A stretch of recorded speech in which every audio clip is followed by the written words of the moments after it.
संत तुकाराम महाराजांचे 11वे वंशज ह.भ.प. शिरीष महाराज मोरे यांनी आज सकाळी त्यांच्या राहत्या घरी आत्महत्या केली आहे। त्यांच्या राहत्या घरामध्येच गळफास घेऊन त्यांनी आपलं आयुष्य संपवलंय। या घटनेमुळे परिसरामध्ये आणि एकूणच वारकरी संप्रदायामध्ये एकच खळबळ माजली आहे। आर्थिक विवंचनेमधून शिरीष महाराज यांनी हे टोकाचं पाऊल उचलल्याचं कळतंय।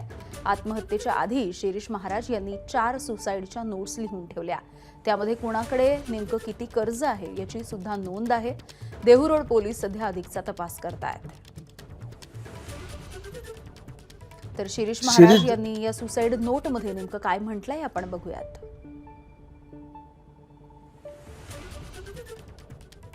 शिरीष जसं एक क्रांतिकारकाचं नाव घेतलं जातं, तसं हा शिरीष त्यापेक्षा असा उज्ज्वल आणि तेजस्वी होता। छत्रपती शिवाजी महाराजांना कट्यारपणे बोलणारा, हिंदुत्वावर प्रखर विचार असं व्यक्तिमत्व म्हणजे शिरीष होता।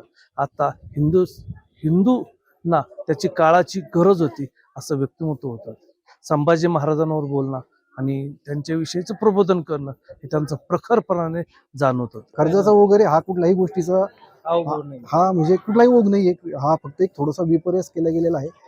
थोडंसं त्यांचं जे काही जीवनमानाचं जे काही चाललं होतं ते खूप व्यवस्थित पद्धतीने त्यांनी ते जीवनमान त्यांनी म्हणजे हा महाराष्ट्रासाठी आणि तरुण पिढीसाठी वाहून घेतले होते। एबीपी माझा, उघडा डोळे बघा नीट।